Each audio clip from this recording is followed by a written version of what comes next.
नमस्कार। स्वागत है आप सभी का आपके अपनी चैनल भारत की बात गौतम के साथ में। दोस्तों, आज के एपिसोड में हम आपसे चर्चा करेंगे हमारी उपज सोयाबीन की, और सोयाबीन की उपज अभी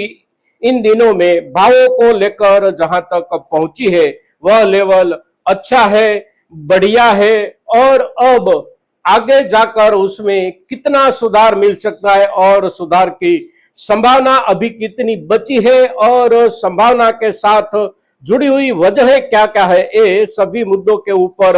चर्चा करें। उसके पहले वर्तमान बाजार भाव की ओर एक नजर डालें। तो आज का दिनांक जो है वह है 5 मई 2026 और दिन है मंगलवार का दिन है, और हम आपसे सुबह 8 साढ़े 8 बजे के बीच में चर्चा कर रहे हैं। तो भावों का लेवल हम आपके साथ जो शेयर कर रहे हैं वह लेवल है कल सोमवार के दिन का। कल सोमवार सप्ताह की शुरुआत का पहला दिन था, तो पिछले सप्ताह के अंतिम दिनों के हिसाब से भाव जहां पर पहुंचे थे वहां से कल के दिन सुधर के प्रति क्विंटल 50 रुपए से लेकर क्वालिटी के हिसाब से 100 रुपए तक ऊंचे हमारी सोयाबीन के बाजार भावों का लेवल पहुंचा था। और ऊपर में सोयाबीन जो हमारी बिकी कल के दिन वह बिक रही थी 6,600 6,650 रुपये तक, और भावों का औसत देखे तो औसत 6,050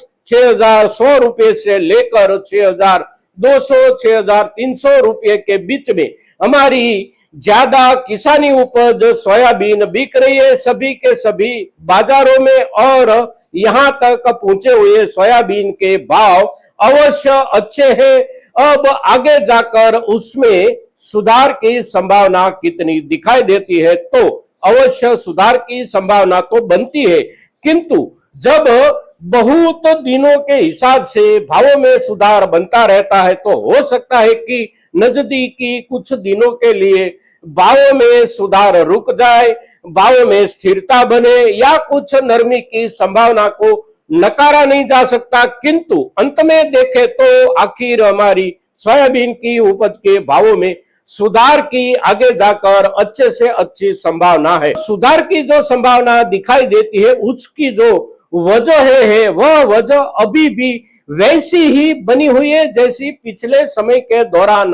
बनी हुई थी, और दिन प्रतिदिन वह सभी की सभी जो वजह है वह वजह है मजबूत भी होती जा रही है। सबसे बड़ी जो वजह है और सबसे प्रमुख वजह जो है ये वजह है हमारे देश में आयाती सोया तेल की लागत के खर्च में प्रतिदिन पिछले समय के दौरान होती रही बढ़त, और आगे जाकर उसमें और बढ़त बनने की संभावना। दूसरा मुद्दा जो है ये है कि जहां से हमारे देश में सोया तेल आयात होता है, कच्चा सोया तेल, वह सभी के सभी देशों के बाजारों में सोयाबीन के भावों में कहीं पर भी इस समय के दौरान नरमी नहीं है, और आगे जाकर भी भावों में कोई ज्यादा कटौती या भावों में गिरावट की संभावना नहीं है। तो वहां से सस्ता सोया तेल उठाने की भी संभावना नहीं है, और बीच रास्ते में उसके ऊपर जो खर्च अभी लग रहा है उस खर्च में भी कमी बनने की संभावना नहीं है। दिन प्रतिदिन आगे जाकर खर्च में बढ़त ही बढ़त बनने की संभावना है। साथ साथ डॉलर के सामने रुपये की कमजोरी अभी तक में जहां पहुंची है वहां से और भी आगे जाने की संभावना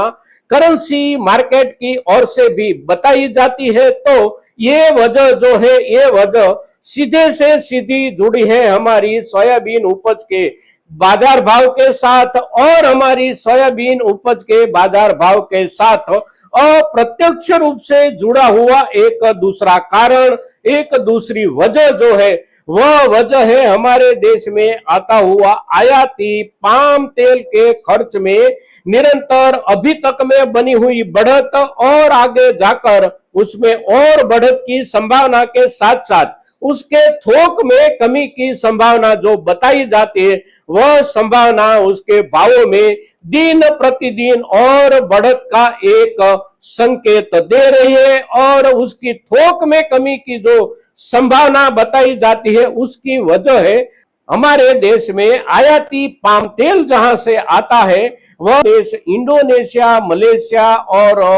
अर्जेंटीना जो है, उसमें से इंडोनेशिया अपने देश में पामोलिन से इथेनॉल बनाने के कार्यक्रम में पामोलिन से इथेनॉल की अपनी अभी तक की प्रोडक्ट जो थी, उस थोक में बढ़त के लिए एक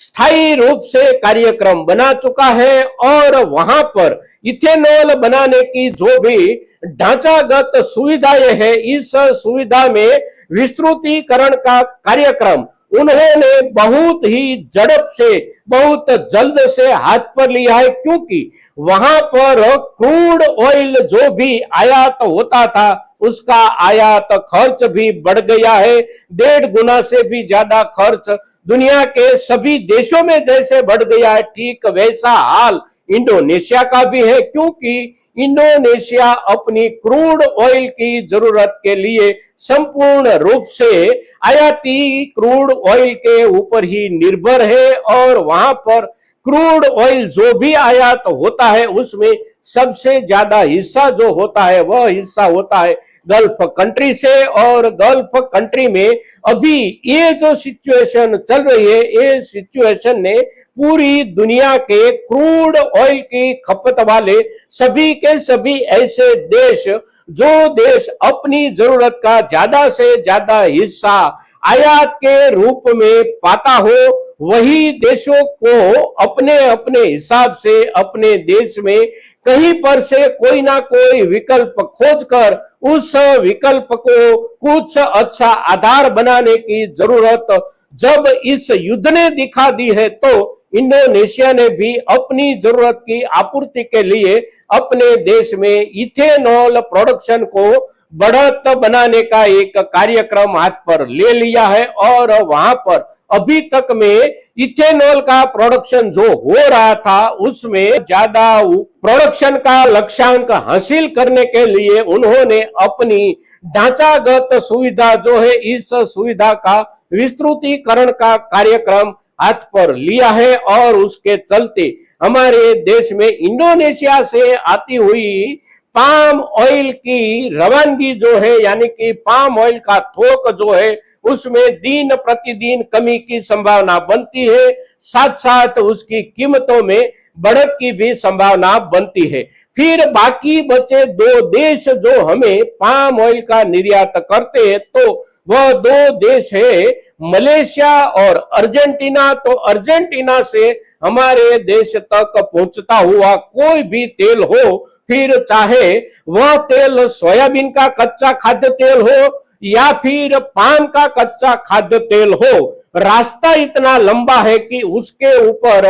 ट्रांसपोर्टेशन का जो खर्च बढ़ रहा है, उस खर्च के हिसाब से ही केवल देखें तो हमारे देश में उसकी पहुंच के पश्चात जो लागत बनती है, वह लागत बहुत ही ऊंची बनती है। तो उसके सामने हमारे देश में अभी भी सोयाबीन जिस भाव से बिक रही है, उस भाव से खरीदी हुई सोयाबीन और उसकी पेराई करके उससे निकाला गया खाद्य तेल सस्ता दिख रहा है बाजार को। तो इसके चलते आगे जाकर हमारी सोयाबीन की उपज के भावों में सुधार की संभावना